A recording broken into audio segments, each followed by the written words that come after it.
Anything? Yeah, the if and the take. We'll do that. Okay. You know when this is for you also, remember? Yeah. There was when you say, when we do these questions, you see that there's an if before everything, right? So it says if it is something, it necessarily has to be some other thing, right? When you use the word if, kind of like in English, you're saying, you're thinking about everything that can be that thing, and not just thinking about the thing in itself. So if I say, now there's no, do you know a better English, like a easier English way to discuss this? Because it's, I don't think there is a thing in English. So I can give you the best example that I have. If you find a better example or you've come across it, do let me know. Like you can say, I don't know, yeah, the standard one. Do you know the gooseberry? Do you know what a gooseberry is? It's a terrible example if you don't know what a gooseberry is. Do you know what a gooseberry? You don't. None of you. Okay, fine. Never mind. Lemons are sour, right?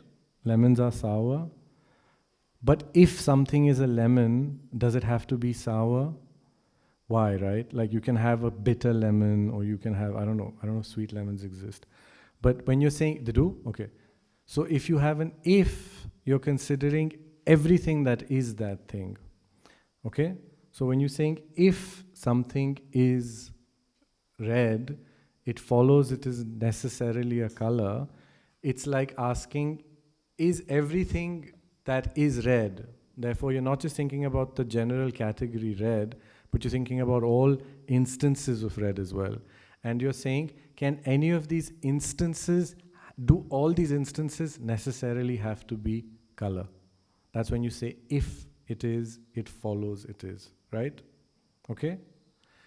When then the defendant or the defender says why, and you ask for an example, they're going to give an example, right?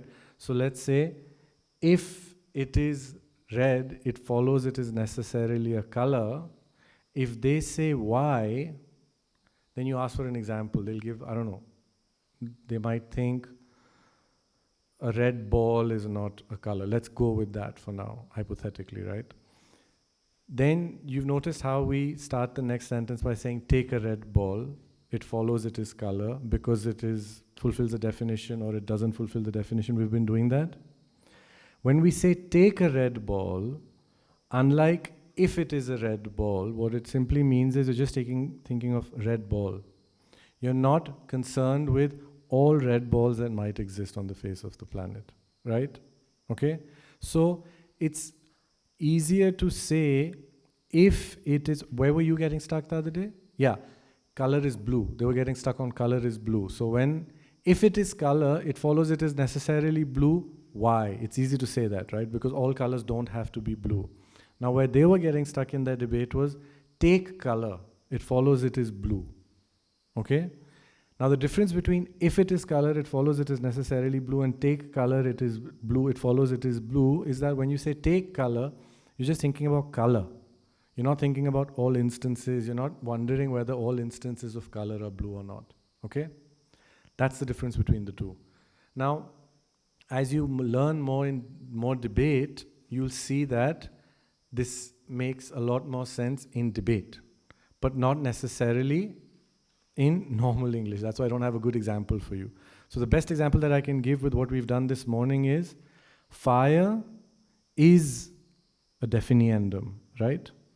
So if I say take fire, it follows it as a definiendum, right? Or take hot and burning, it follows it as a definition, right? Our text has hot and burning as a definition, right? But if something is hot and burning, does it have to be a definition? For example, fire, right? So hot and burning is a definition in itself, but everything that is hot and burning doesn't have to be a definition. For example, fire, right? Now, in debate, there is, in not just debate, but in pramana literature, or in the way you think about it, there is a subtlety which is not there in my normal understanding of English or normal way of thinking. So that's why I can't give a better example than lemons being sour or not. Okay? But with the example of fire, does it make sense? Is hot and burning a definition? So take hot and burning, it follows it is a definition. You can say except, right? But if it is hot and burning, it follows it is necessarily a definition. You answered, Tujay. You were saying you didn't get it. It follows it is necessarily a definition. If something is hot and burning, does that thing necessarily have to be a definition? For example, the sun. Fire is also fine. Fire is hot and burning. One sec. Just listen. Is fire hot and burning? Is fire a definition? It's a definiendum. So there are some things that are hot and burning but are not definitions, right? Yes? Got it? Like the fire of a, I don't know, like from the gas, or a fire from a bonfire, or the fire from a matchstick, a fire from a lighter. These are all not definitions, because they are definiendums, if anything, right? And they are hot and burning. So take something, it follows it is, has a different way to be considered from if it is something, it follows it is necessarily. Yeah? That's the distinction over here. Is that okay? There's a big difference between the two. Now, in some cases, in each case, you're thinking about it differently. In some cases, in both, in whether you're saying take or whether you're saying if, it amounts to this. Not that it amounts to the same thing, but the response will be the same, right? So if it is fire, it follows it is necessarily hot and burning? Yes. Take fire, it follows it is hot and burning? Yes. But the way you're considering it is different. Because when I say take fire, it follows it is hot and burning, I'm just asking if fire is hot. When I say if it is fire, it follows it is necessarily hot and burning, I'm saying everything that exists which is fire has to be hot and burning. So there's a difference in how you consider it, okay? So when you give the example after the whys, when people have been giving the responses, you will think about the thing itself. Yeah? So let's just do one so that it's clear, okay? So take, let's do it now. Take the favorite one. Take tactile base. I never get this. Take tactile base and color. Yeah? It follows they're mutually inclusive, they're mutually exclusive, there are 3 possibilities or there are 4 possibilities. Except why? Except what is it? Mutually exclusive.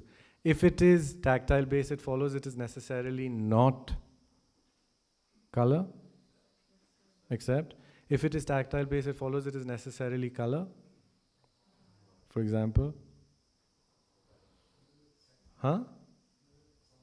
smooth cloth, the feel of cloth. See how complex your things are getting from this morning? Okay. If it is color, it follows it is necessarily tactile base. For example, red. Anyone else? Mist. Oh. If it is tactile base, if it is not tactile base, it follows it is necessarily color. For example, smell. Okay. Now you said why, except, why. So the first one you said, what did you say again? Feel of, smoothness of, what did you say?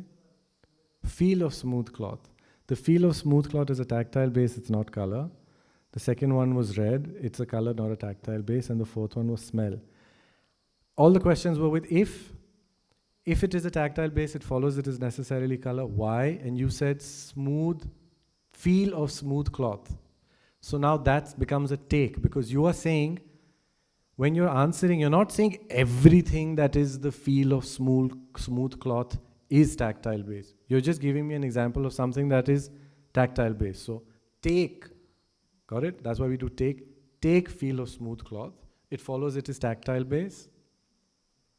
It follows it is not tactile base because it doesn't fulfill the definition of tactile base. What is the definition of tactile base? And then you carry on, right? Okay? So let's just run through this one just to post lunch coma. So just come back. What is the definition of tactile base? Right. So take feel of smooth cloth. It follows it is object perceived by body consciousness. Great. Take feel of smooth cloth. It follows it is not color. Except it follows it is color because it fulfills the definition of color. What is the definition of color? Okay. Take feel of smooth cloth. It follows it is not that which is fit to be a hue. Except. Third one, red. Take red. It follows. So now, again, take red. It follows it is color. We're not saying everything that is red is color. Got it? So take red. It follows it is color. Right? It's different from saying if it is red, it follows it is necessarily color. Got it? Yeah? So take red. It follows it is color. Except. It follows it is. It fulfills the definition of color. Which is what? Take red, it follows it is not color because it is neither primary color nor secondary color. Reason not established. I need to hear the beginners speak louder than the old timers. They know their stuff, it's pointless. It's like Einstein attending science class and saying stuff, doesn't make any sense. All of you answer, please. Yeah? So take red, it follows it is not color because it is neither primary color nor secondary color. Reason, I've given a reason, see? Take red, it follows it is not a primary color because it is neither, it follows it is not a color because it is neither a primary color nor a secondary color. See, when the old people answer, they all say, reason not established. When they don't say anything, you're still saying why. I've given a syllogism, right? I've made a syllogism. So I've given a reason. What do you say at the reason? Reason not established if you don't agree, right? So take red, it follows it is either a primary color or a secondary color. Which one is it? Primary color. Take red, it follows it is tactile base. Take red, it follows it is not tactile base. It follows it is not tactile base. It follows it is tactile base. It is tactile base. When you hear the word, so the clue is when you hear the word it follows, that's always a predicate. So it's always a why or an except. When you hear a because, that's a reason, right? So how do you pick up on them, right? Okay? That's why you punctuate them differently. Yeah? Okay? Got it? Got it? Yes? When you say it follows, the answer is either why or except. When you say because something, it's going to be either a reason not established or no pervasion, right? Because that's a reason that's been given, a sign that's been given. Okay? Is that clear? Yeah. No. The difference over here is follows is when you're questioning or investigating the predicate, and because is when you're giving a proof to prove the predicate.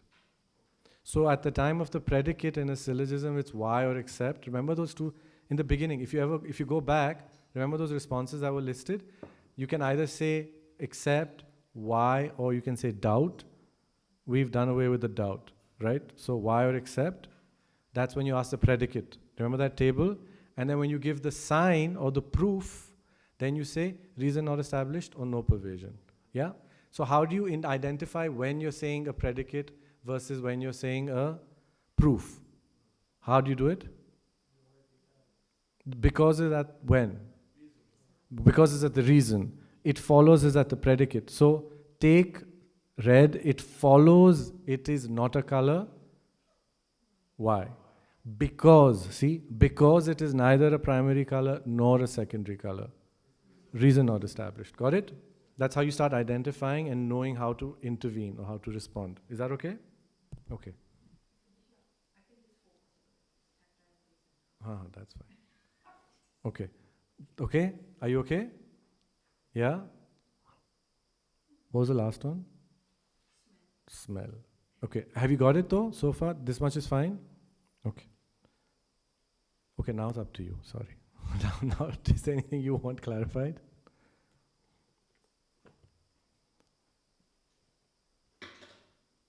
You've all understood everything? Yeah, Tujja, please tell me.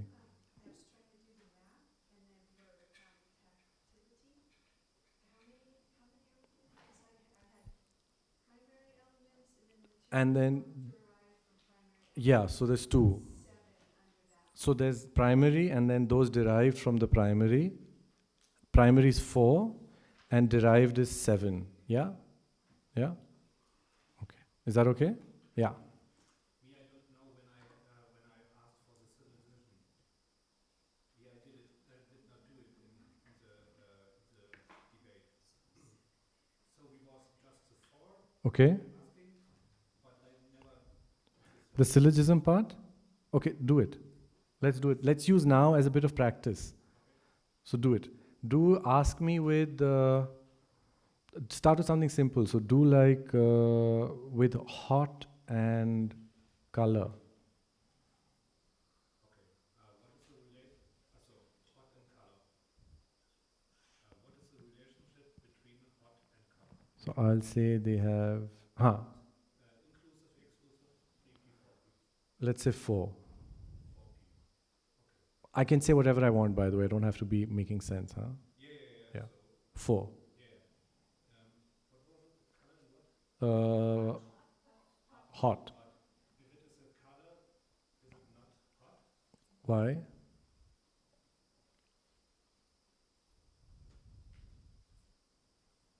Why?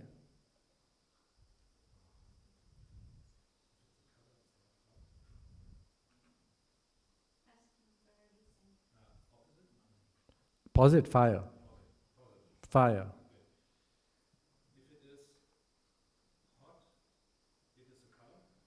Why? Sun. If it is color, is it is hot? Why? Does it follow that it is hot? Why? Red.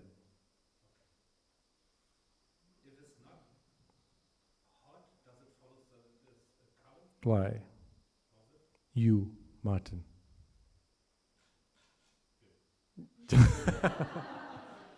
So now you've done the 4. Now what do you ask? So now remember yesterday when I came outside, I've given 4 responses. You can check all 4, right? So the first one I said fire. I said sun for the second one. I said red for the third, and I said Martin for the fourth. Now. And now I have to go all through the 4. Yeah. So now you take each example and you ask if it is A and if it is B. If it is A, if it is B, like that. Okay. So do it with the first one. The first one was fire. Okay. If it is fire. No, take fire. Remember, that's the difference now. Take fire. Take fire. What was the relation? Was Color and hot. I had to write it. It's okay, it's okay, it's okay. You don't have to write it down. Eventually, you'll get it. So just try without writing. Color and hot. Yeah. Take color. Fire. Take fire, right? If it is fire. Take fire. It follows it is color. It follows it is hot. That's what you have to ask, right? That's what I said. I said it's both. I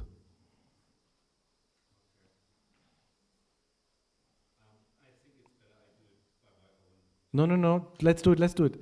If you do it, okay, but you know what? Let's have someone help him or do it together. So what do you do next? I mean, you have to ask me eventually. Like you can do it together and ask me, let me answer. Kelsey. Take color, it follows it is hot. No, I said fire. Fire was my example. Take fire, it follows it is hot. Except, see, the first answer, fire, I gave as an example of something that is both color and fire, right? And hot. So all you have to do is ask me whether it is color, whether it fulfills the definition of color, whether it is hot. That's it. Okay? So? Take color, it follows it is not hot. Fire. Take fire, it follows it is hot. Why? Because it doesn't fulfill the definition. Of hot. These are not established.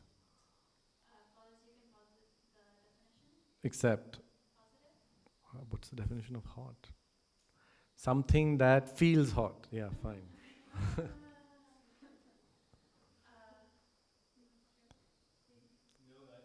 didn't do it before, so it's the first time. So better to do But Martin, just follow. So in debate, there's one beautiful thing in debate, which is unlike other things.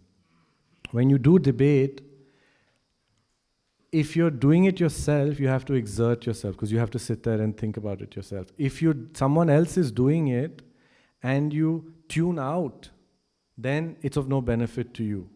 But if someone else is debating and you tune in, then you kind of, your mind starts to do it with someone else. And that repetition helps. You know, people who kind of sit at night or when they're driving, they're learning a language, they're just sitting there and they're just repeating, hearing things again and again and again. They're not actively doing it themselves. Someone else is doing it for them. Or when you do guided meditations, you're not thinking stuff yourself. Someone is telling you what to do, you just have to follow along. But the habit of following along then eventually starts to become yours gradually. So when people who are debating, if you pay attention to them and you mentally follow along, then you can learn through that as well. That's why we'll start group debates from next week. Right now we're just doing pairs. From Monday we said we'll do the second hour, it'll be a group debate. In a group debate, the suggestion is not to just tune out and let the people do their own thing, right? You can do that. No one's going to be able to stop you, but it's not helpful. So if you tune in and while they're saying it, you either verbalize it softly or you repeat it mentally, it becomes an effort that also becomes your own. So you kind of learning, assisted learning in a certain sense. Yeah? Okay? So you can learn like that. So please don't tune out. So now you haven't done it before, but she has. So now you can follow what Kelsey is asking and then gradually you'll start to understand what she's doing. Whereas if you think that the only way you can learn is by you having to do it first time by yourself, it could be. But maybe you'll suddenly discover that if you do it with someone else and you listen to someone else, it makes the next time you're sitting down and doing it easier. Because you'll have something that you've heard, your mind is vaguely familiar with it, and now you're doing it for yourself.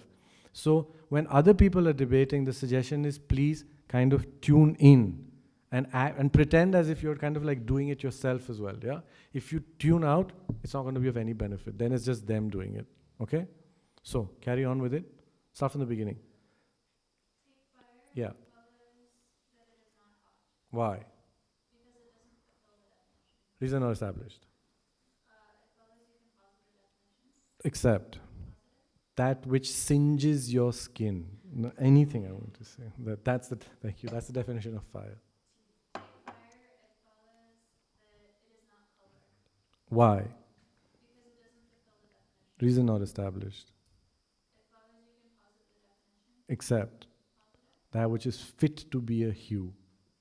Take fire. It follows that it is fit to be a hue. Except which hue? It is orange. Right? So you just add this. That's the first one. Now you can do the second one. Do you want to try the second one? No? Okay. Mark, do the second one. The second one was, what was it? What did I say? Sun. The sun is not a color. Take sun, it follows it is hot. Is hot A? Yeah, hot is A. It is hot except 100%. Take sun, it follows it is not hot. Why? Because it doesn't fulfill the definition. Reason not established.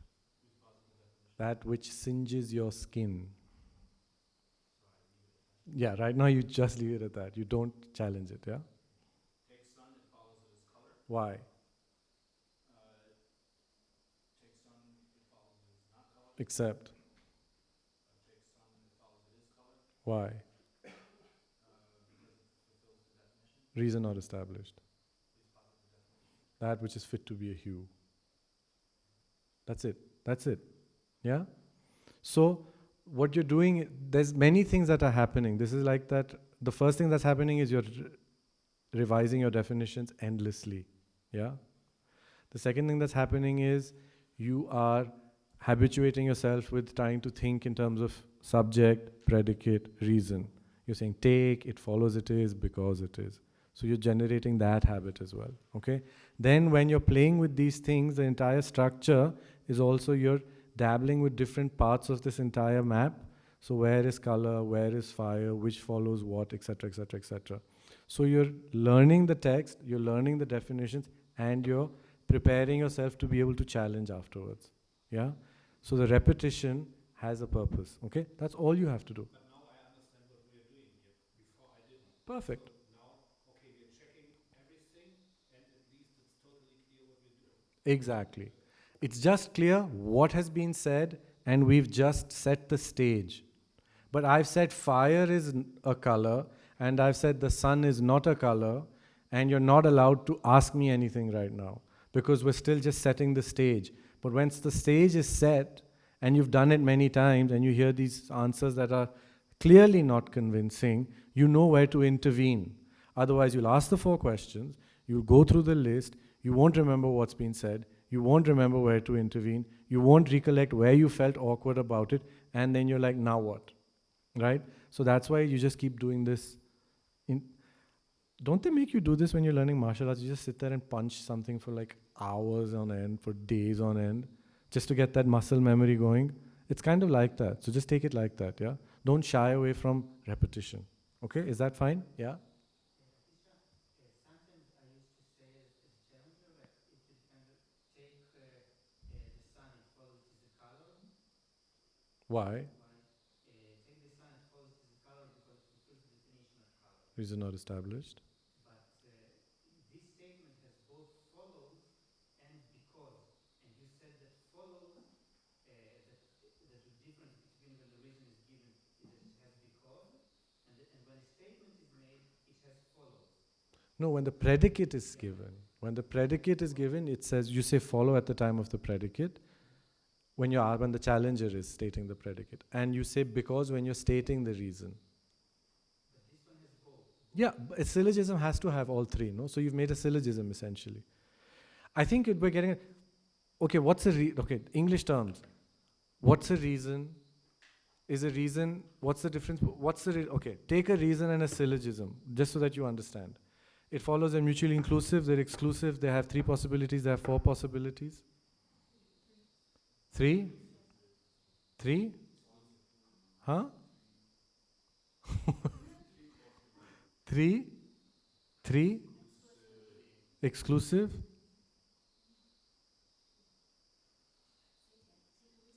Syllogism. 3? Meenakshi ji? Dinesh ji? 3? Exclusive?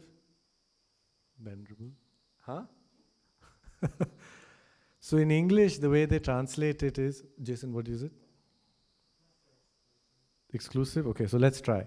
If it is a reason, it follows it is necessarily not a syllogism. What happened to all the 3s? Suddenly you like shied away. What happened? Why, for example?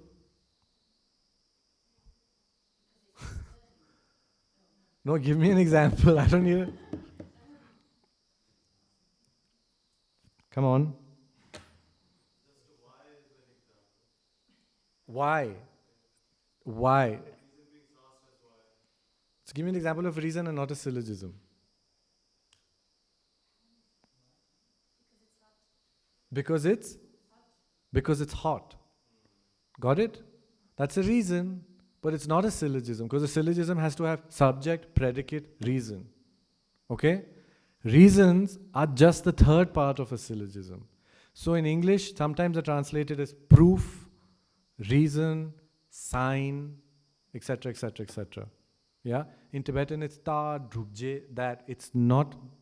So in Tibetan, the funny tensik, these are the 3 in Tibetan, you don't even have a word for syllogism the way we use it in English. That's why we get so confused. It's drumnga.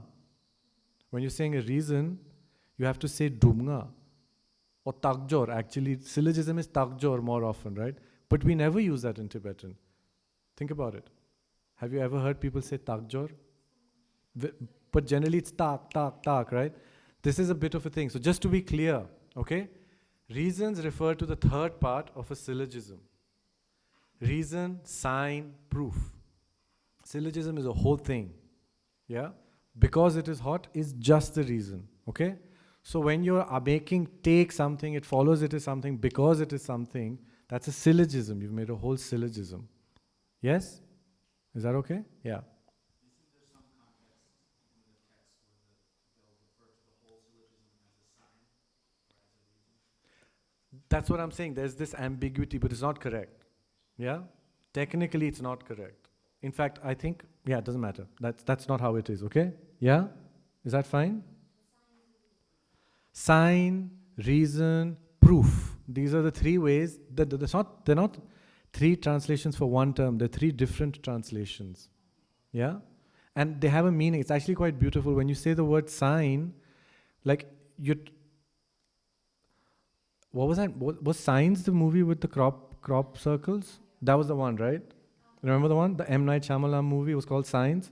So the crop circles in themselves are not, like when you see a crop circle, you're not seeing aliens, right? But you're using that as a sign to infer that there must have been some supernatural power that did it. So the Indian word for it, for sign, what we translate as sign, in Tibetan it's, I think sign is ta. In Sanskrit it's linga, which means it's like, how do you identify a male and a female? Through their sex organs, right? So the word for the male sex organ is linga, sign.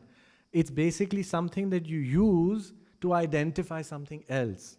That's why it's the third part of a syllogism, got it? So you use a sign to infer something else. The sign itself doesn't contain what you're inferring, where you're inferring it, etc., etc., etc. So the M. Night Shyamalan movie is a good example. The crop circles are used as signs to prove that aliens did it. Now, whether there's pervasion or not is another issue, right? But you get why sign is not the same as a syllogism? Yeah, that's it. Okay? But if we look at the possibilities, we didn't go through all four because Which ones? the reason and syllogism. Because if it is a syllogism, it necessarily has to have a sign. But what are we asking? Is. We're not saying does it have. We're saying is. Yeah? Is that okay? If it is a syllogism, it's not that, yeah, it's not currently. For our current level, it's not. For Tariq, then we'll do that in a month. You might get confused again. But for now, it's not. Is that okay? Anyone else? Is there anything you need clarified? They're mutually inclusive. And they all translate three different terms. Okay? Yeah, they have different terms. Yeah? Is that okay? You're all okay with this? Yes. Yeah. That was just an answer. How many divisions were there of smell? I'm not sure. There was 4, remember? There was, what was it? There was, it was 2 that then divided into 2 more, no? Pleasant, uniform and not uniform, that then divided into pleasant and unpleasant, right? So we're not doing natural fabrication. Yeah, those ones we're not doing. So can you define them in uniform and not uniform? Remember, it was very strange. It was kind of vague, no? That's why, but that's a good one for debating it. So here. This one is, again, it's different from our Dudra. It has its own thing. Here. It doesn't say much, does it? Yeah, but it's just, yeah. Uniformity is explained as a small measure of pleasant or unpleasant aroma. So when aromas are uniform, they're there in small measure. Whereas non-uniform aroma is described as a greater measure of either type. So when it's uniform, then it's kind of, as an example, like, if you, can I give a, someone goes to the loo before you go in and you spray it. So when you spray it enough that it just masks the stink, that's uniform. Before you masked it, it was not uniform, unpleasant. If you spray too much, it might not be pleasant, but it's not uniform again. So when they're in equal measure, they're uniform. Right? Is that okay? Yeah. So when pleasant and unpleasant are in a uniform, so they don't have to both be there, but when they're in a uniform state, when something has a smell, that where the pleasantness or the unpleasantness is uniform. So what's the smell in the bathroom at that point? Is it pleasant? No. You don't like it when people spray bathrooms. Okay, just go with this. Something that when a flower is still not in bloom yet, right? Before it starts smelling nice, or when they close during the day. The night flowers, if you go and smell them in the day, they don't have any smell. What's the smell there? Is it uniform or not uniform? Not uniform. When you go and smell it in the day. Yes, when you smell it at night, which is more at night? The pleasant one, right? Yeah? Durian, before you cut into it. Oh, unfortunate. You might not be missing very much. Have you heard stories about durian? Yeah. So durian, when you chop it up, it stinks, apparently. Before you cut it, maybe not necessarily so. So it's one object with two potential smells. We don't know whether it's two smells or one smell. We're just talking about the smell of an object, right? When you take that durian and you sniff it before you cut into it, is that a uniform smell or a not uniform? Don't think, are there two smells that are fighting for predominance? We're not concerned with that. The smell of a durian before you chop into it, is it uniform or not uniform? Uniform. When you cut into it, what is it? What is it at that point? It's unpleasant. Yeah, it's okay. Some people think it's unpleasant. Yeah? Okay, that's it. Yeah? Yeah, I know. So from it sort of sounds like there is not really a smell. It sounds like that, but it's a neutral smell, I think you can say. You know, like when you go buy neutral deodorant? Yeah?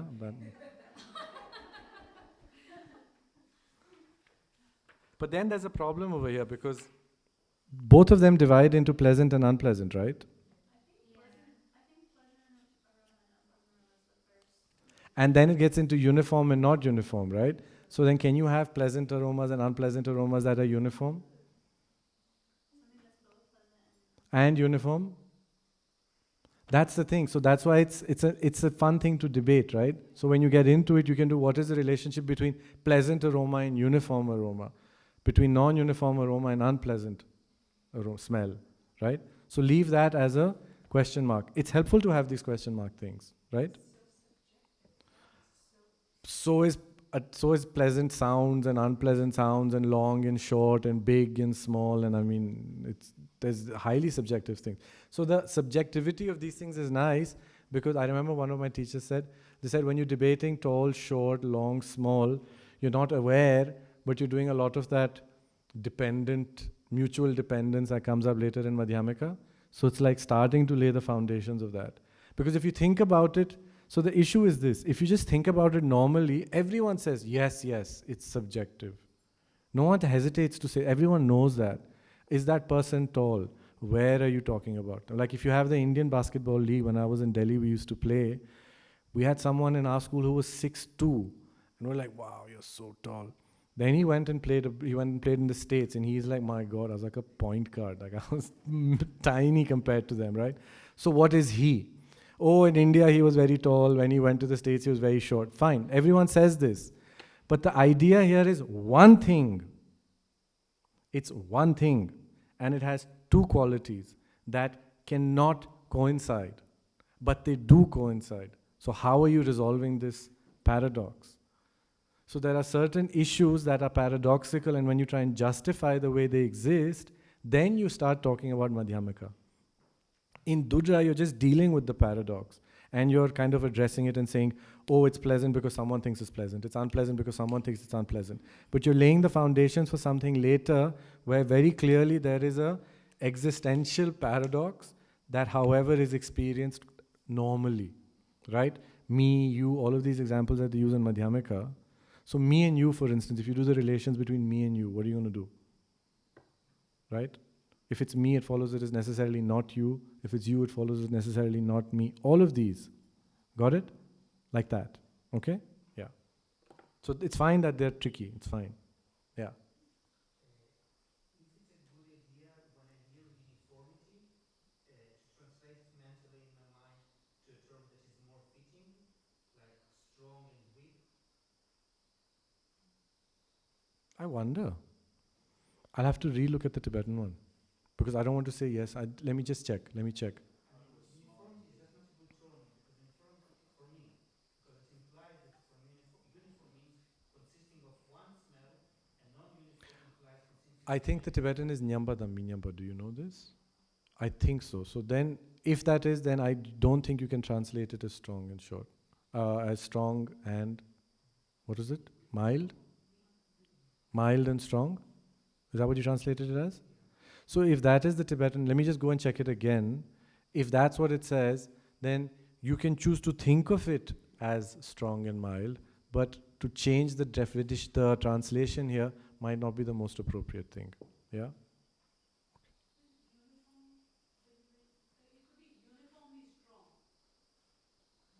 Yeah. Please debate these things. Please take uniform and pleasant and uniform and unpleasant and debate it. See what happens. Yeah? But right now, you can't really challenge it beyond a certain point. Okay? That's it. Yeah? I mean, to me, red at first thing, yes, but it can't be, no? Because look what it says.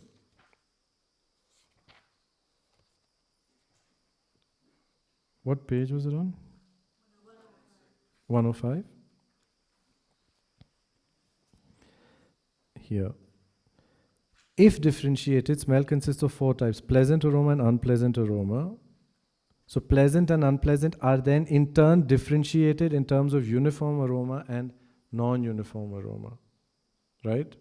So if that's what it is, then pleasant aroma and unpleasant aroma are differentiated in terms of uniform aroma and non-uniform aroma. That means pleasant seems to be further divided into 2, or unpleasant seems further to be divided into 2. So if you say neutral, then how are you going to say there is something that is neutral that is a division of pleasant? Uniformity is explained as a small measure of a pleasant Yeah, pleasant aroma, whereas non-uniform would be either one of them strongly perpetuating that. exactly. So it still is, it seems like it should be balanced, but then how can pleasant be differentiated as uniform? That's still an issue, right? So that's fine. That there is an issue is good. Yeah?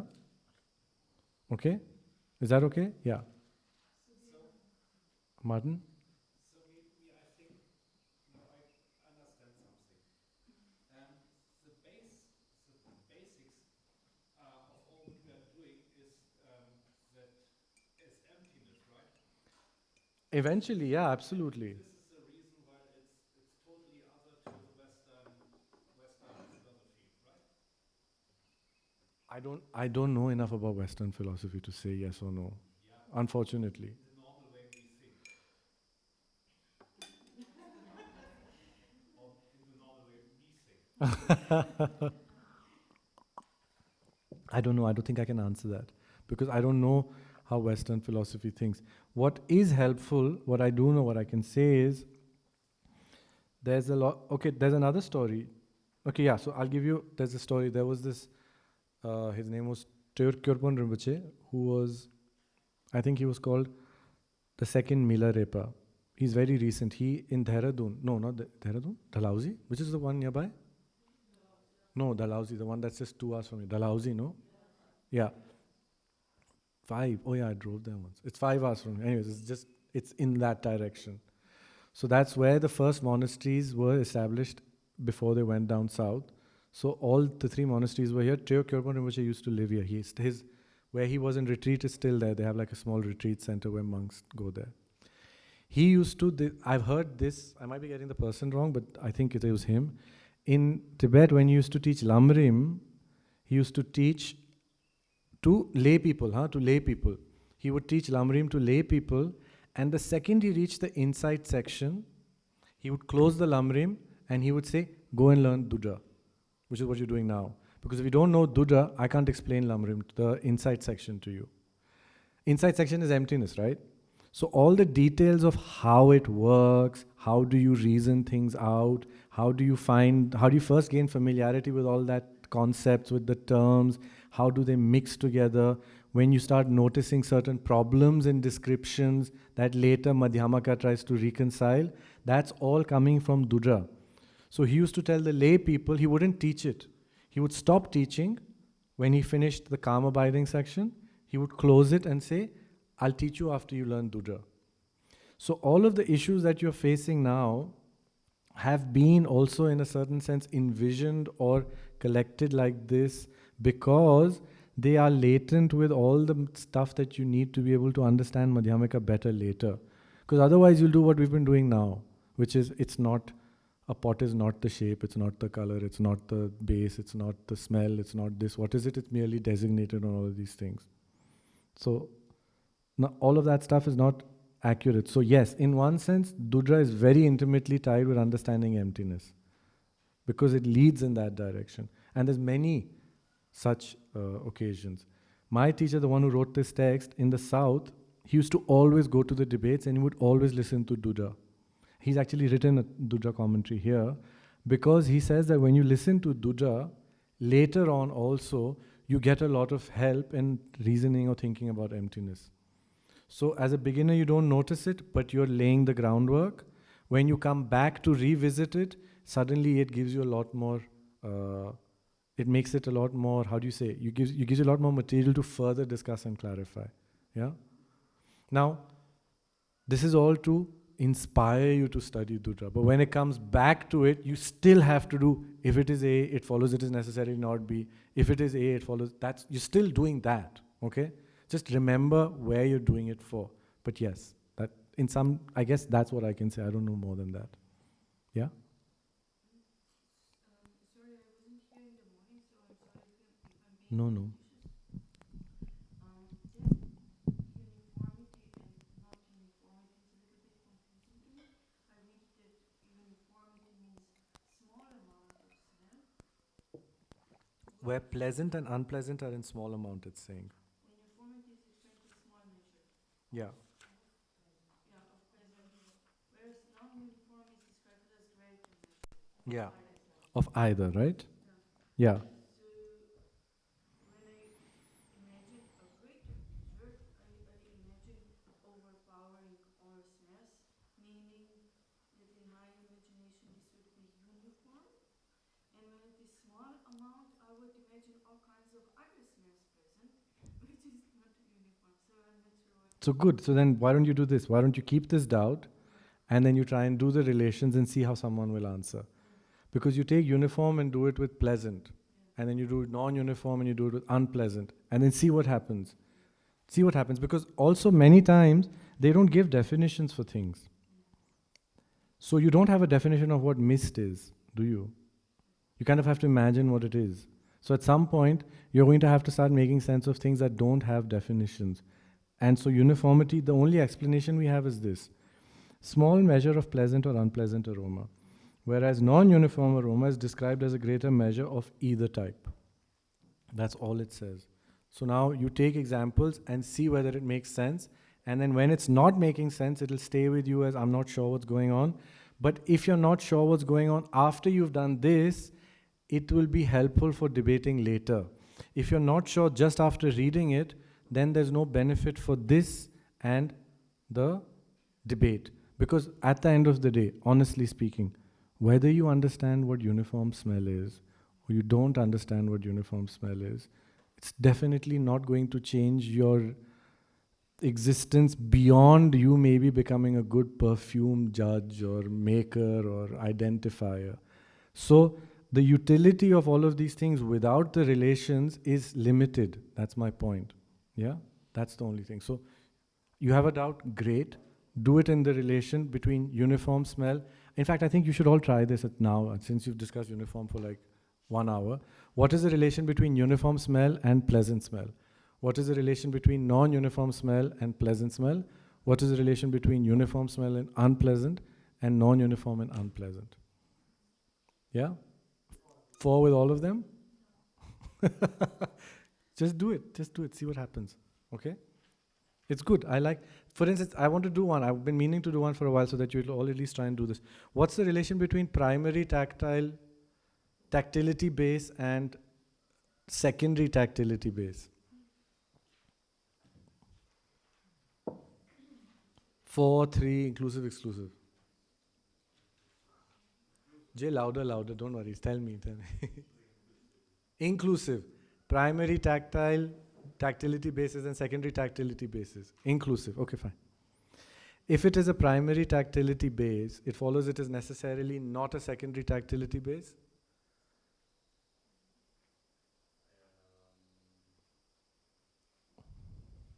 For example,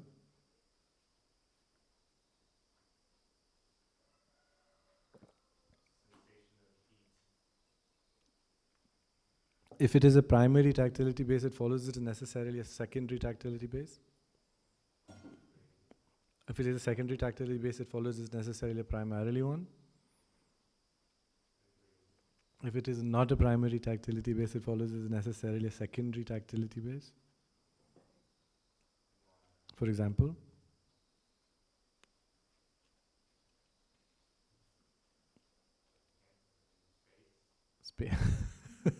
favorite one. Okay. What was the first one? Heat. Heat? Yeah. Sensation of heat? Take the sensation of heat. It follows it is a primary tactility base. It follows it is not a primary tactility base.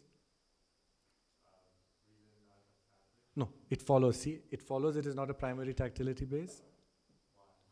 It follows it is not a, so I'm just repeating it follows it is not a primary tactility base because it is neither of the 4 primary tactility bases.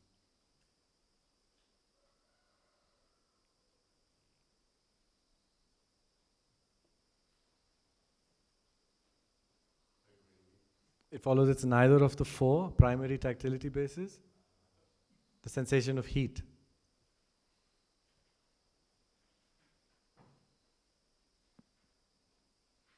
What are the 4? Yeah. That's so nice. So, if you don't know the 4, then just say it. Maybe the other person will know it. When you're debating in pairs, okay. When you're debating in pairs, if you don't remember, instead of resorting to the text or looking at it, first ask your partner. They might know. Because if you do it verbally, you'll remember it more. If neither of you know, then you should feel an ounce of embarrassment, which will motivate you to know, and then you can refer to the text. Okay? Not for any bad reason, but just as like a stimulant to go and recollect it later. Okay? Because as we accumulate definitions, you better start remembering them. Otherwise, it's very frustrating. I'm telling you. Yeah? So this has now been said many times. On day 1, on day 2, today's day 3, I'll say it again on day 4, and I'll say it 1 month from now. Because if you don't, it's just frustrating. That's my only suggestion. So as a suggestion also, unless you have some very difficult or very personal long morning routine, taking even 15 minutes or 20 minutes just to sit every day and just run through them is not a useless practice. So if you sit there with the text or with whatever you have to memorize the definitions and you just run through them for like even 15 minutes a day, yeah?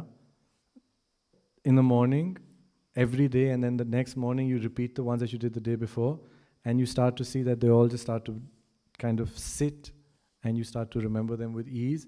That's going to be really helpful. Yeah? So the 4 are earth, fire, water, air. Right? Isn't that yeah. Anyways. So take the sensation of heat. It follows it is neither earth, nor fire, nor water, nor air. It follows it is neither of the 4 primary tactility bases.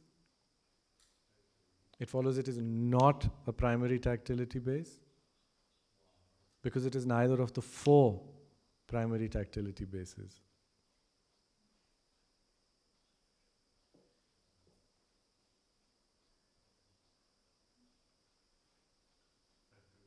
So it follows it is not a primary tactility base. Which one is it? If it's a primary tactility base, it has to be one of these 4. Which one is it? The sensation of heat. Which one is it? Is it fire? So then it follows it is one of the 4 primary tactility bases. Which one is it? Fire. Take sensation of, did you say heat? It follows it is fire.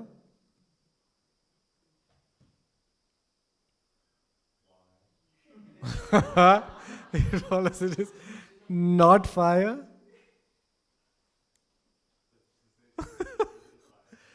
Whatever you think. Okay, so let's go like this. It follows it is fire. It follows it fulfills the definition of fire.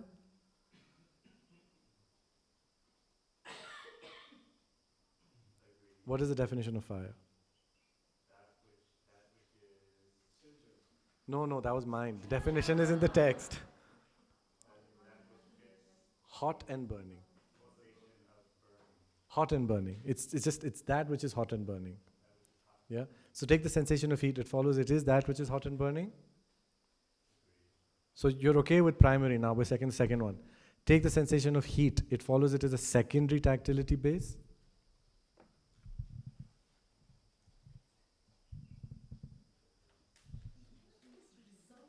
Yeah, I'm just using secondary because then we'll have to say so many things.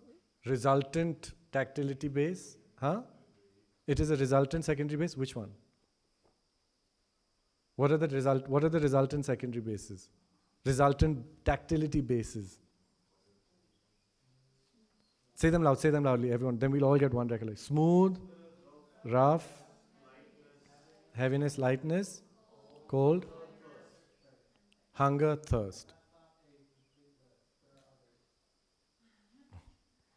Is it one of these 8? The sensation of heat. Is it light? Is it heavy? Is it cold? It follows it is not a resultant tactility base. It follows it is not an example of both a resultant tactility base and a primary tactility base. It follows, see? It follows it is not so. So take primary tactility base and resultant tactility base. It follows there's nothing that is both.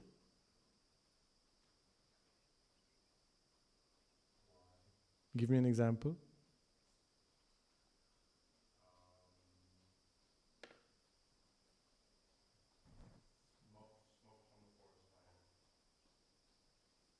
Okay. Take smoke from the forest fire. It follows it is a primary tactility base. It follows it is one of the 4 primary tactility bases. Which one? Take smoke from the forest. It follows it is that which is hot and burning. That which is hot and burning. Take smoke from the fire. Forest fire, did you say? Okay. Quite a violent image. Take smoke from the forest fire. It follows it is it is a resultant tactility base. Which one? Smoke is not. Smoke is a secondary color.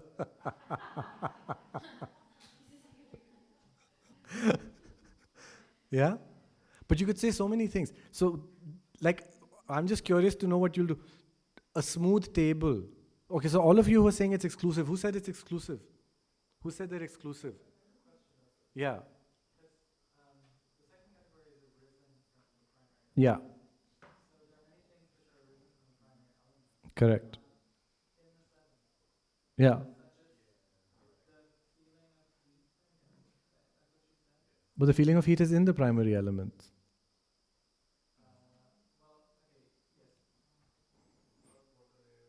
What about like a one of those really? You can come up with whatever you want. I'm more than happy to discuss all of those things. But even like an itchy sweater, like an itchy sensation, it's not there, is it? That's fine. But is there something that is both primary tactility base and resultant tactility base? We're more concerned with that. Is there something that's both? An itch. Yeah? Huh? Huh? Smoothness of earth. It follows it is a primary tactility base. It follows it is a resultant tactility base. It follows they're not mutually exclusive. Right? Now, we are not challenging yet. Okay? But if you were to challenge, hypothetically, right? If you were to challenge hypothetically, it follows that resultant and primary have to be exclusive. So then how can you say except and that they are not exclusive, right? So if you were to challenge, how can you say something that is the cause, like the base of it and the resultant state are both, there's something that's both. That's how you challenge it later, okay? Right now you just develop all of these different relations and different possibilities and you get stuck. That's our aim. We're just trying to get you stuck again and again and again. Okay? So another one. What is the relation between, let's try this. What is the relation between shape and tactility base? You're all going to end up saying 4 to everything very soon, I have a feeling. What is the relation between shape and tactility base? Huh? Oh, okay, we're still in the exclusive domain. I'm wondering what you would say. What would you say right now? Since the morning, I cannot answer. It depends, yeah. Okay, exclusive. If it is shape, it follows it is necessarily not tactility base. So, smooth. Smooth. Yeah? Okay, fine. If it is shape, it follows it is necessarily tactility base. For example.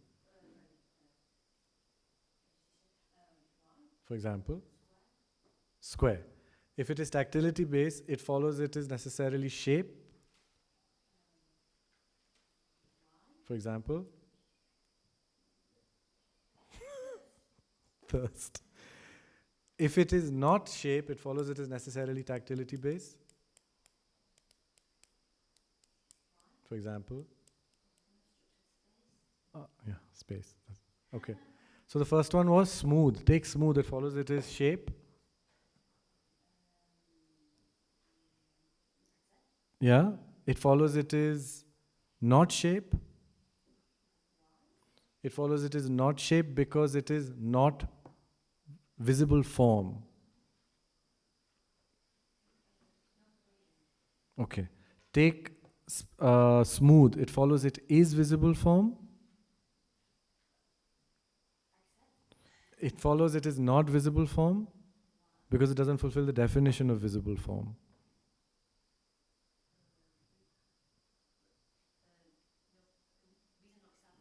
Take smooth, it follows it fulfills the definition of visible form. What is the definition of visible form? Take smooth, it follows it is that which is perceived by eye consciousness. Yeah, that's it. Right now, that's it. Take smooth, it follows it is tactility base. It follows it is not tactility base because it doesn't fulfill the definition of tactility base. What's the definition of tactility base? Take smooth, it follows it is perceived by body consciousness. There you go. Currently, that's it. Do any of you disagree? Yeah, you do? What is that? Yeah?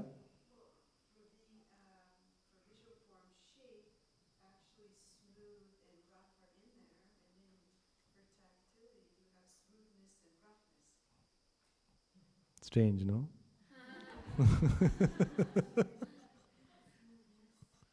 That's why we're doing this. Can you see that this has been made for you to do this? This has not been made for you to resolve your issues. Obviously not. It's been made to make you think, right? But you're qualifying them differently. When you're saying smoothness, you're using it as an adjective. When you're saying smooth, you're not using it as an adjective, right? No, smoothness of something. Smoothness is the noun? Oh, okay, really? Then it's the noun. Then smooth will be an adjective. Now make sense of that here. Does that help? When you're saying it's used as an adjective, then you're saying it's shape. When you're using it as a noun, then you're using it as... Does that make any sense? Does that help? Yeah? It really does? Really? Yeah? Okay. Okay. Which one? Precisely my point. That's what I was trying to get at. How can you stick an adjective in there? Right? Round. Is round a noun? Is square an adjective? So they can be used as nouns as well. That's exactly the thing. So it's not like it's precisely clear. When you say, this is a square book, then you're using it as an adjective. But if you say, this is a square, that's also just a noun. Right? So you can refer to them in different ways. That's okay. If you're not very good at English, you can say this is square. Yeah. Oh. The secondary tactility ones will be like these ones: hunger, thirst. Hunger, thirst, itch, smoothness. Everything that is a derivative that is not earth, fire, water, air is a secondary tactility base. Yeah? Yeah? Shmuel? I don't know. When you say the smoothness of a book, is it used as a noun? It's not, right? That's why. So how are you so convinced that smoothness is suddenly a lot more clear when you use smoothness? Right? If you're saying smoothness of something, it's almost using it as a noun over there, right? So then, please argue grammar also with each other. You can do all sorts. Yeah, Shmuel? What is the goal to make us stuck? Are you asking this because you want me to give an answer because you don't know, or is it because you don't know? What do you think the goal is to make you stuck? I, I hope, I hope that the goal is to make us temporarily stuck so that we can then advance to new horizons or something like that. What was the goal of doing Duja? So, so for me it was, I think it was learning the definitions and learning how to debate. Okay. When you're learning how to debate, is the goal to resolve issues, or is the goal to get stuck so that you have things to debate? Well, temporarily is to get No, so stuck. Duja is temporarily. You're not studying Duja to realize emptiness, right? So the purpose of Duja is to get stuck, and then when you're stuck, use your reasoning for that. There is a gradualness to this, right? So everything is not with the end sight, end goal in mind. This is something where there's just an impatience that we all have when we study Dharma. I don't know why it's there, but we all have it. And I can share this with you because I'm not from the traditional world, right? So for me, I can share this with you. We want to understand emptiness at every step. You can't understand. You're wondering what colors and shapes are. It's not going to fit necessarily, right? So the aim is to get stuck. The aim is to generate doubt. The aim is to feel uncomfortable. The aim is to try and find ways to reconcile these various positions. In Duja, that is the aim. In Tariq, that is the aim. If you constantly add the final goal before, you're essentially guaranteeing that you will be perpetually dissatisfied. That's a call that you need to take because the disclaimer has been made. This is why it exists. This is why we do it. Please don't expect otherwise from Duja. So if you're aware of this and you're always trying to tie it into that final thing, it will be frustrating. That's why I'm saying get into it, feeling okay with being stuck, accepting that you're not going to know, accepting that there will be inconsistencies. And if you get into that attitude and you use it almost playfully, then it's a lot of fun. To check whether what I'm saying is my own invention or not, you can speak to people like Venerable Droka here, who are studying in the monastery. Please ask them how many monks, when they're studying Duja, are really concerned with understanding things. Only the foreigners. Is it not true? Only the foreigners are concerned with understanding this. And I understand that we have a sense of urgency. And it makes sense that we have a sense of urgency. But what we're trying to do, and therefore, I was so spot on when I told you the issues we face as foreigners who study, no? The problems that we face as foreigners is that we've done a lot of studies. We've already studied the Dharma. We're of a certain age. And so we're like, well, it's not like I need to go through the basics. And to a certain degree, we agree. By saying we, I'm saying as maybe a representative of the traditional school. But that doesn't mean that you have to go through 16 years. We agree. That's why we're doing 2.5 months a year. But then to take that 16 years and say, no, I want it replaced with a 1-week introductory course where from the beginning I understand everything and I've understood emptiness and I've removed all my doubts, is also slightly unrealistic, right? So even if you want to later, like if tomorrow you decided to study economics, right? Or you wanted to get a master's or a bachelor's in it, or you wanted to get a degree, You're not going to go in saying, well, why aren't you teaching me this right away? Right? You have a certain understanding that there is a certain structure that has been laid out, and you're following that structure. So one of the teachers at IBD, he said something very beautiful. And I think I'll just say this because it makes sense to me. He said, when you want to understand science, or you want to understand how physics works, do you go and study with a carpenter? No. Who do you go to? So now, in this day and age, where do you want to go to study science? If you're in India, you'll say, I want to go to IIT, because those are the best engineering institutes where they teach science, okay? If you want to learn economics, you go to, where do you go? You go to like London School of Economics, or you go to one of those institutions, right? If you want to study these subjects, you go to institutions or institutes of excellence where they have a tradition that has been doing this for a long time, so they've perfected it, right? When you want to study Buddhism, where do you go? It's the same question. So if people who've been doing it for 2,500 years, or maybe let's not exaggerate, but 1,500 years at least, since Nagarjuna, 1st century, so 2,000 years, if they've been doing it and they've devised a system and there is an order and there are certain subjects that follow after them, and that has been done, tried, tested, and it's worked, why do we expect to jump in and suddenly understand things right away? I think it's unrealistic if we do that. And so to feel that we want to do this already to be able to grasp onto the final goal right now, I have a feeling is a recipe for disaster.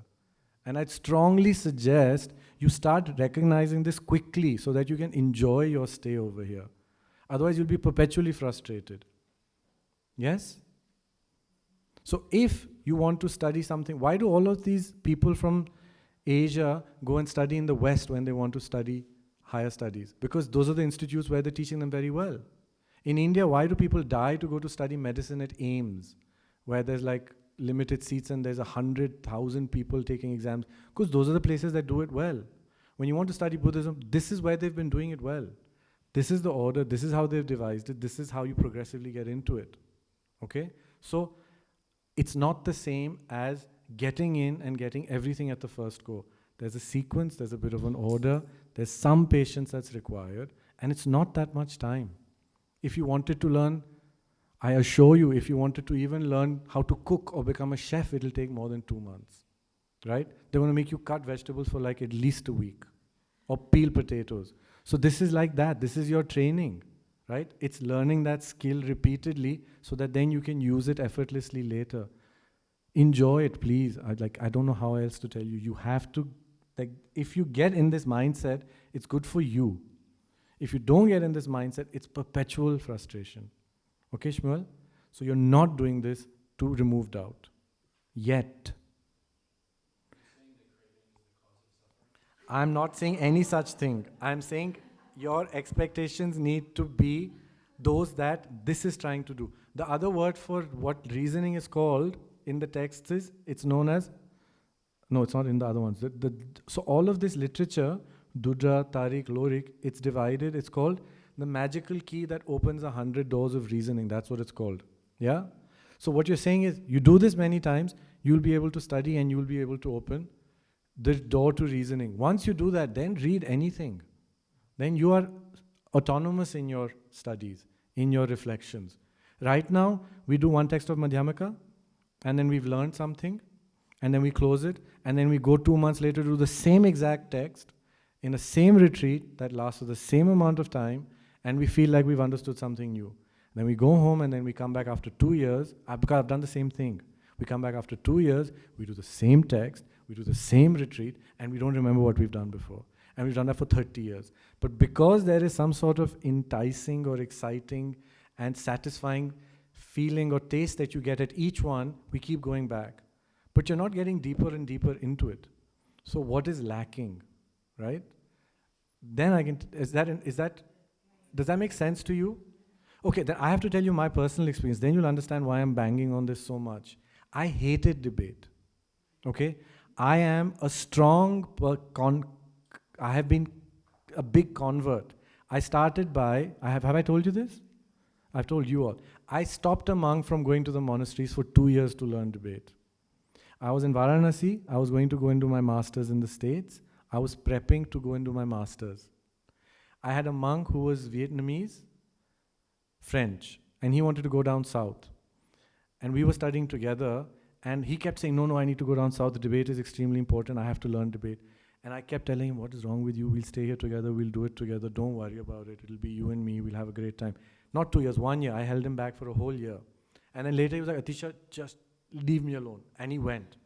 And he did really well. Then when I was studying, I had a teacher who was teaching me. And he was teaching me pramana. Actually, the first chapter, what we're going to be doing. I was studying it with him. Without debate, of course, right? And so I kept feeling like I'm getting something. But I kept feeling, I just constantly felt like what I'm getting is really kind of just floating on the top. And his reasoning or his way of explaining, it was clear that he was swimming much further under the surface, and he was really understanding things in a much more comprehensive, gathered, collected, connected manner than I ever could. And I'd study each argument as an isolated thing. This, and then this, and then this, and then when I'm doing this one, I've forgotten those two, so then I'm starting again. And I asked him, I was like, again, what is it? Like, why are you so much better than me? And he didn't say, because I've studied more than you, of course. That is also true. But that's not what it was. He said, well, you don't know how to reason these things, right? You don't know how to reason it out. So how do you expect to be able to understand something that we've been trained in reasoning to understand, and you don't have that tool? So the most you can do, Atisha, is what you're doing right now. That's excellent what you've managed to accomplish right now. But the dissatisfaction of that then made me say, okay, fine, I'll commit. So I've not done the master's and the PhD in 2009, is it? Yeah, 2009, I quit that path and I joined IBD because I was convinced that if you don't study, you cannot learn. And I did 2 years. I studied all of J. Rinpoche's Madhyamaka texts. I studied all of Chandrakirti's Madhyamaka texts. I studied all of Pramana without debate. I didn't understand anything. Then I came to IBD, I started to debate. We were doing colors, shapes, and this is where we are right now. I'm trying to make you do colors and shapes. Do you see? So it's like really full circle. So you have to accept it though. You just have to ease in. Otherwise it's not fun. Yeah. I'm sorry but there has to be some point at which we resolve our doubts, isn't there? Yeah, but why are you in such a rush? Not necessarily a rush, just I would be happy to see how the path leads us there. Okay, so it's... At what point? Sorry. No, at what point? I don't know. You'll see, it'll be personal, no? Everyone's will be at a different point. For some people, it'll start happening when you're doing pramana. For some people, it'll happen when you're doing madhyamaka. For some people, it'll happen when you're doing it in the 4th year. If then Gen really goes around to doing the Uttara Tantra, which is a sublime continuum, for some people, it might be then. For some people, it might not happen in these 4 years, but then one day when you're sitting at home and you're reading your text, suddenly it'll make sense. There's no guarantee.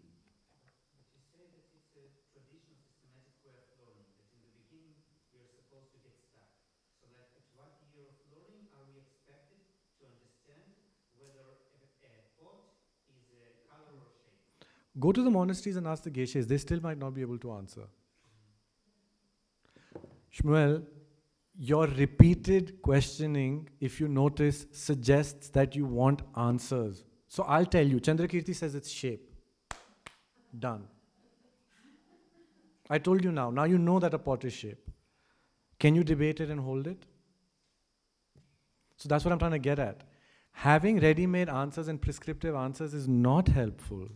So there is no year where you will get an answer.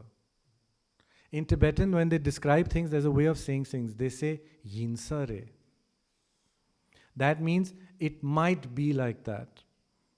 Okay? So when they teach, they'll never say it is like that. 99% of the time they say it might be like that. But you're talking to people who've been studying for 25 years. They've been meditating, some of them, for 25 years. They're not going to say anything with certainty. Right? There's a reason for that. There's also a vow that the bodhisattvas have taken. If you've understood emptiness, you're never allowed to tell anyone you've understood emptiness. Why do you think that is?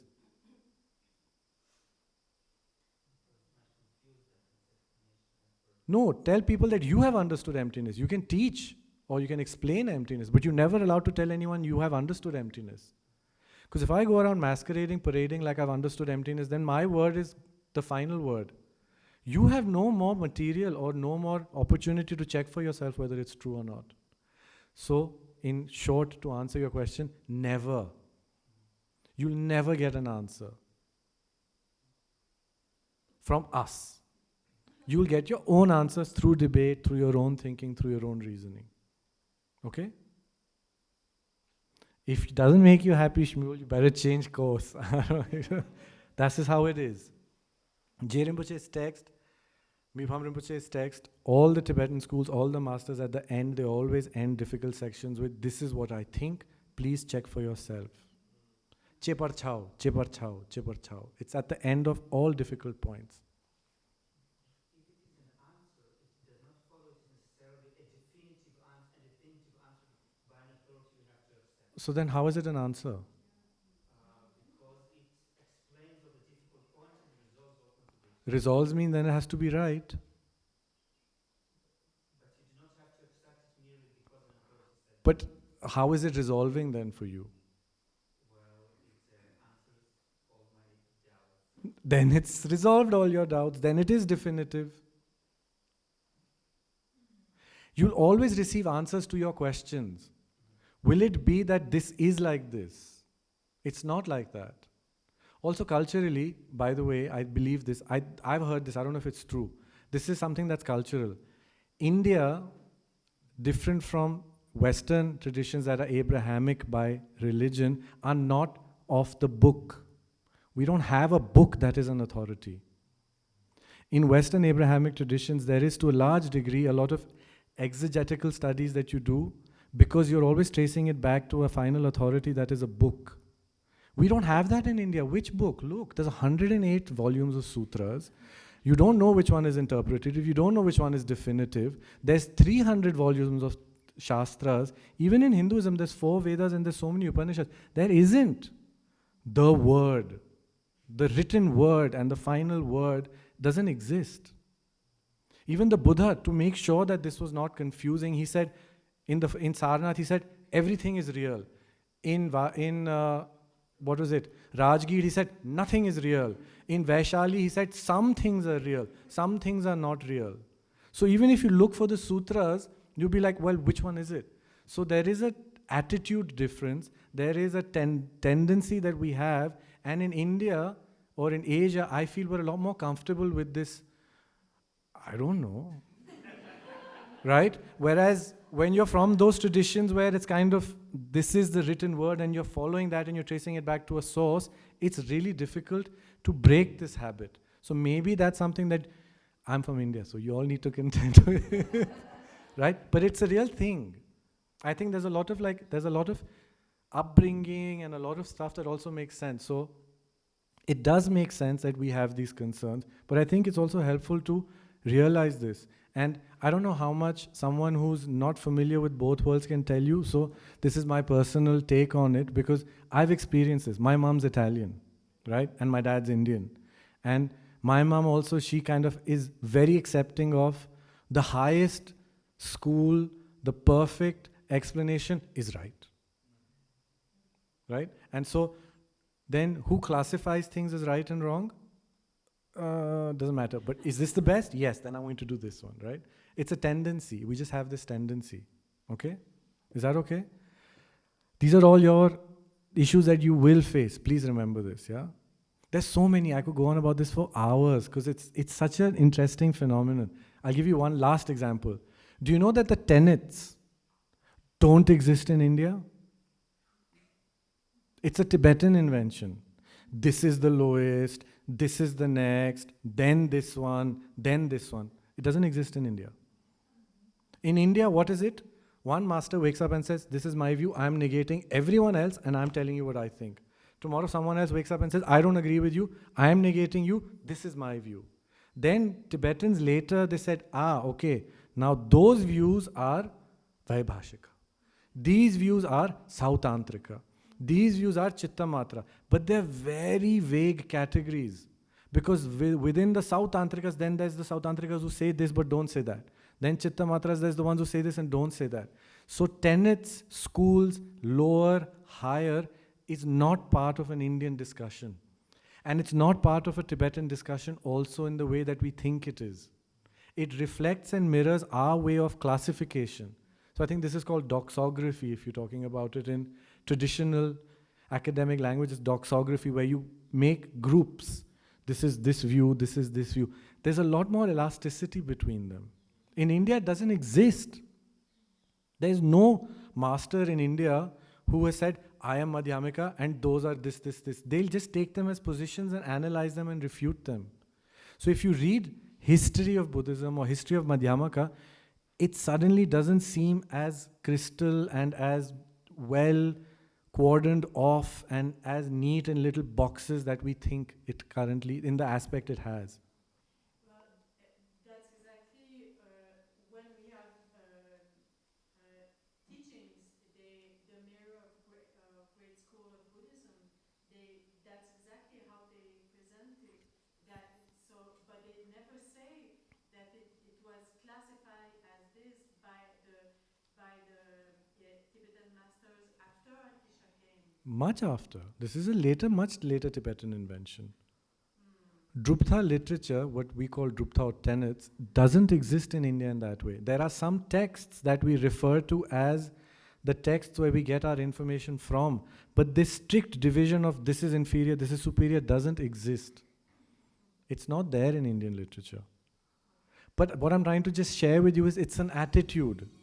You have to start developing this attitude with debate. You have to start feeling comfortable with struggling, not understanding, debating, checking, not being sure, checking more. Does this mean that you'll never know anything? No, it doesn't mean that you'll never not know anything. But it's a very helpful attitude to have, because then when you approach things, you're approaching them with a real wish to understand them. It's disconcerting. I accept that. That I'll give you. It's uncomfortable. Yeah, but you... So really, and so that's why I'm saying also take it like a bit of a game. Enjoy it like you're having fun. Yeah? Okay? And if you don't believe me, ask Gen. If Gen gives you a different answer, that's excellent. So later, Gen is coming at 6:30. If he's going to resolve all your qualms, excellent. Yeah? But I think just once you start understanding why you're doing it and what the purpose is and what you're approaching, it'll make you contextualize it better. So then tomorrow when you wake up, you're not concerned with pots being shaped or not. Okay? You'll figure it out. You'll find some way to navigate through that. Okay?